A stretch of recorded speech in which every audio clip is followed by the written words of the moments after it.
What is up, everybody? I'm NoLucksGiven here with your afternoon snap, and today we are going to be taking a look at the top 4 from this week's community gaming tournament, and we are kicking this video off with this crazy list from Javitz that is unlike anything I've ever seen before. We've got 2 Activate cards that I think have barely seen any play in Lasher and Scarlet Spider, and Silver Surfer is in this deck with only one other 3-cost card. Silver Surfer is only here to combo with Brood, but really, this is a Galacta deck. There are a few different cards that care about having higher power.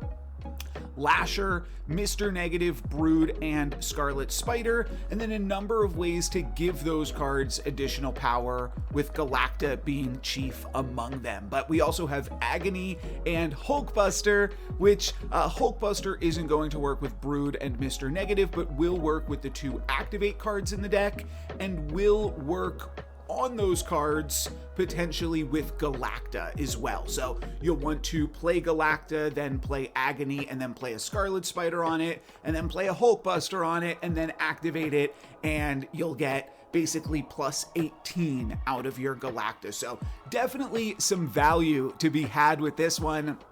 But really, like I said, not a list that I've really, I initially looked at this deck list and I was like, okay, Silver Surfer with a few extra changes. Wait a minute. No, this is not a Silver Surfer deck list. It just is a deck that happens to have Silver Surfer in it because Brood is really good with Galacta to get that 3 buy out of the +3 power from Galacta, and then Silver Surfer is just a great card if you're already playing Brood. So definitely an interesting take here, and if you want to see more about this deck, I'm going to leave a link to Javitz's YouTube channel in the video description. They did not record for this tournament, but they did put out a short little video yesterday just breaking down some play lines and some of their thoughts on the deck.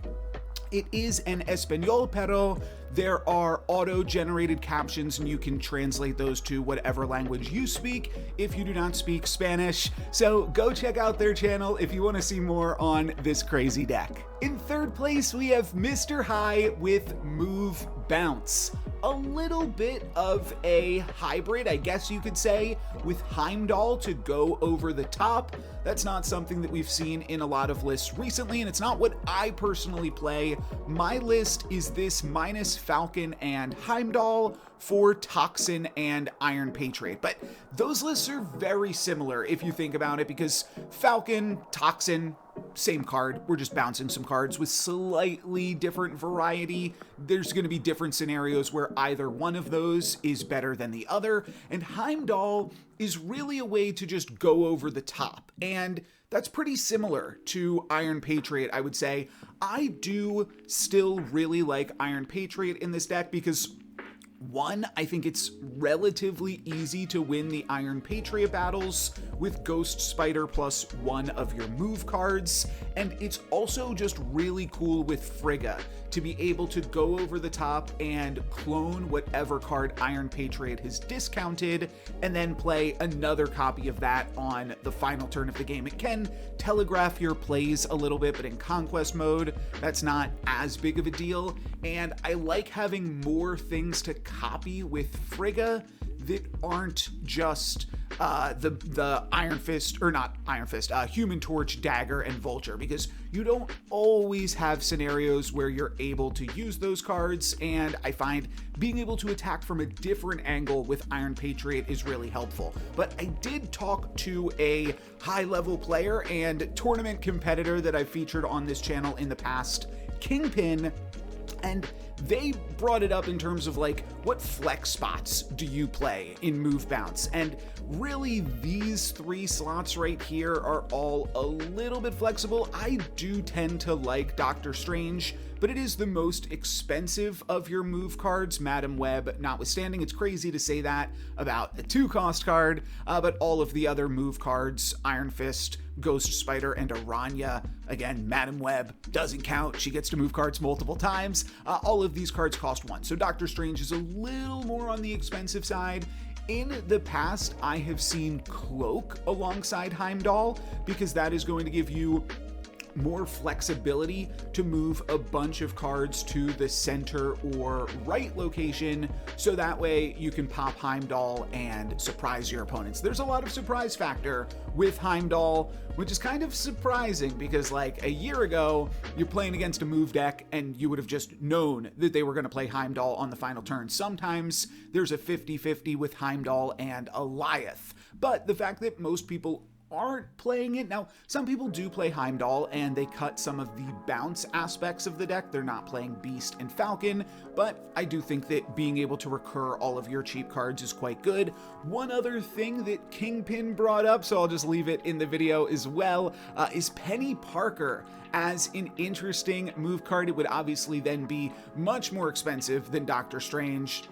There's a little bit of RNG there, but slapping a spider on a Human Torch seems super sweet. So if you want to try that out as well, I'm sure you can find some surprising wins. Let's move on to the next one. In second place, we have Hanifer. Yet again, I have featured Hanifer, I believe, in the last two tournaments. I think every tournament in 2025, they have made the top 4. Is that right? Have there only been 3 this calendar year? I think so.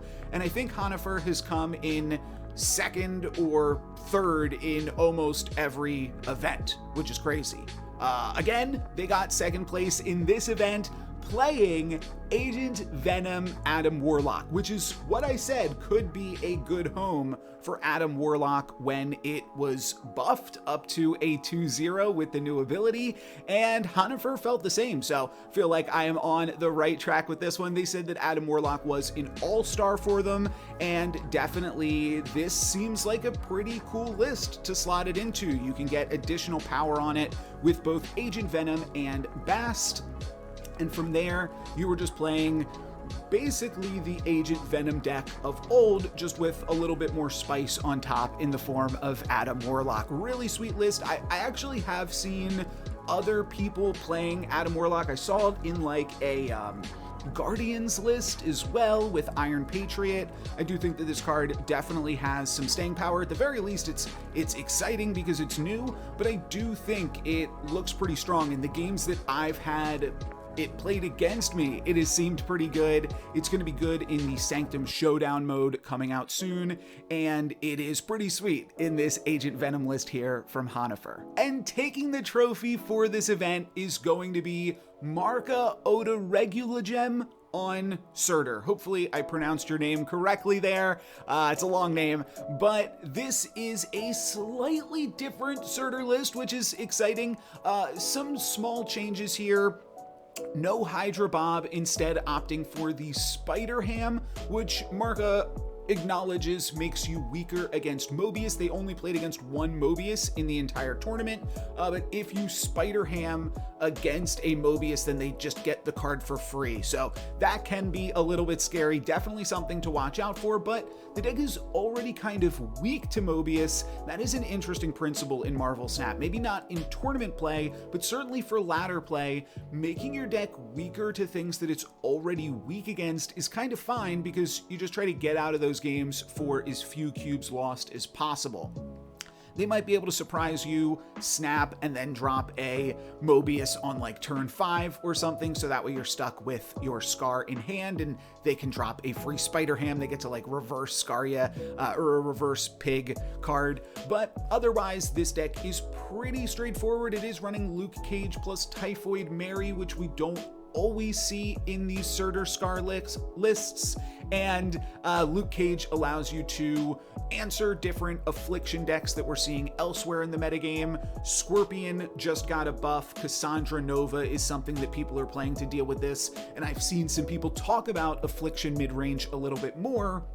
So Luke Cage just allows you to stay on top of that, and then once you're playing Luke Cage, then you also get to drop Typhoid Mary in here for some additional value. You've got the armor for Atuma, the Luke Cage for Typhoid Mary, and the Cosmo. Never mind, the Cosmo is just in this deck to protect against Shang-Chi, which is the same thing that armor is doing. These decks used to play, long time ago, used to play Cosmo, so that way your Sentry, is it called Sentry? the card that makes the Void. Yeah, that's called Sentry. You'd used to play Cosmo, so that way your Sentry didn't make the Void, and that allowed you to get a just 4/10 with no drawback, so that way you could have a cheaper Scar as well. They also told me that they don't own Coal Obsidian, so that was part of the reason for the deck change up as well.